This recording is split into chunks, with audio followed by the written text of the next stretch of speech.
kalfadhi ay yeesheen golaha cusub ee deegaanka ee degmada Baki kuna yeesheen xarunta degmada Baki ee magaalada Baki ayaa waxay maanta ku doorteen gudoomiye cusub oo ay doorteen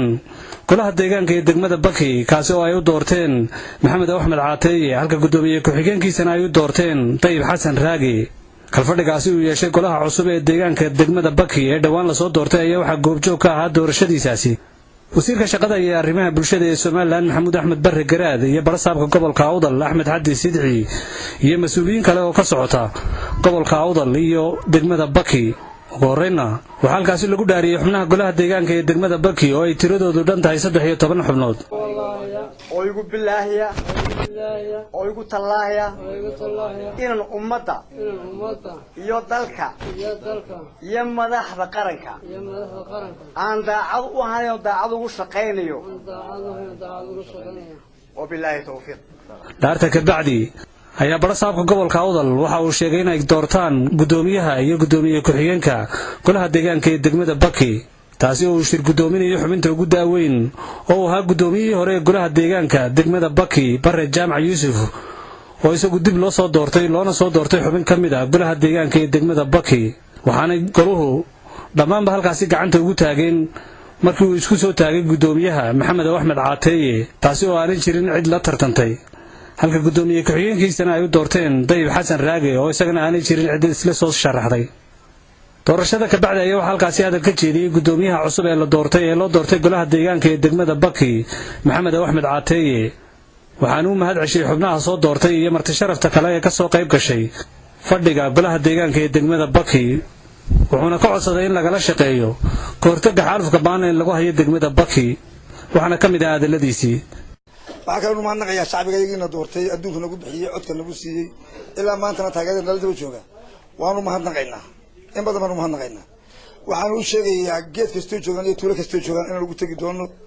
iskuna sheegi doono qof walba cid walba waxa ku waajiba waxa shacbiga ku waajiba iyo waxa naga rabo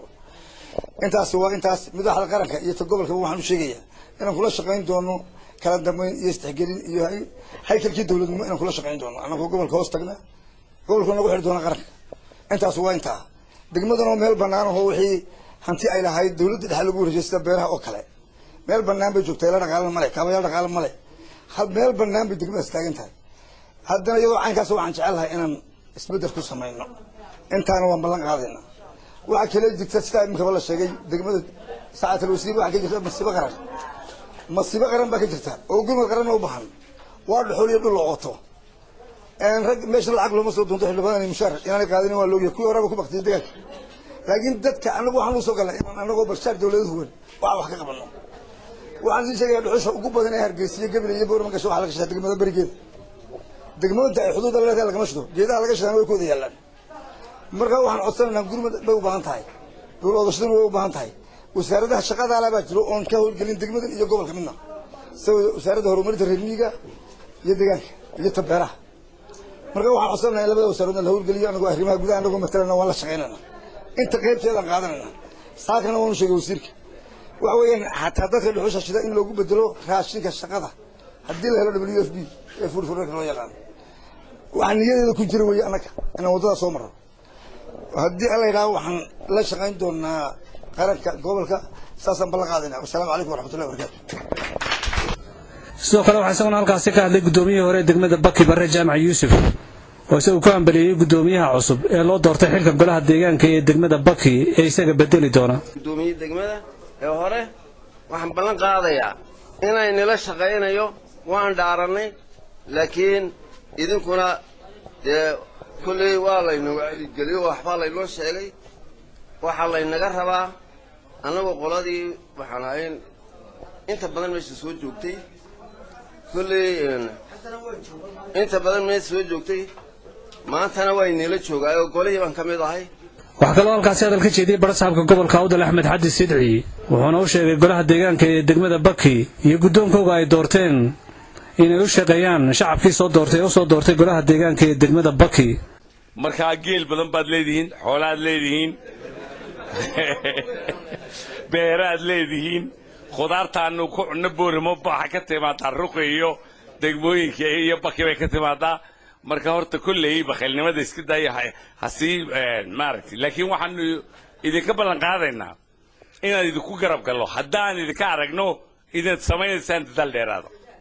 dadaal dheeraada haddaad samaynaysaan annaguna waxa weeyaan runtii hadday wasiir tahay hadday barasaab tahay hadday taliya qaybeed tahay runtii waan la shaqaynaynaa taasi waa mid weeyaan idinkana waxaad samaynaysaa insha allah biidnillahi kariim dhirta beera dhirta way go'aysaa dhiro badan oo deegaanka laga beeri karaa jira dhawrta xoolaha iyo dhirtu marka la gooyo xoolihii daaqina daaqi u yaraanayaa waxaa kaloo yaraanaya roobkii dhirtu waxa iyadaa roobka soo jiidata waxaa isaguna halkaasi hadal ka jeediyey wasiirka shaqada iyo arrimaha bulshada maxamuud axmed barre garaad wuxuuna u hambeliyey xubnaha golaha deegaanka ee degmada Baki ee doortay gudoomiyaha iyo gudoomiye ku-xigeenka cusub wuxuuna xusay inay wada shaqeeyaan si horumar loo gaadho waa maalin qiimo leh waa maalin taariikhi ah waa maalin la xusuusan doono golahan cusub ee la doortay sifuhu ku yimid iyo waxqabadkiisu wuxuu noqon doono waxaa ku timaadeen doorasho ku timaadeen xaq ah oo cod ah ay ku timaadeen shacabkeeni soo doortay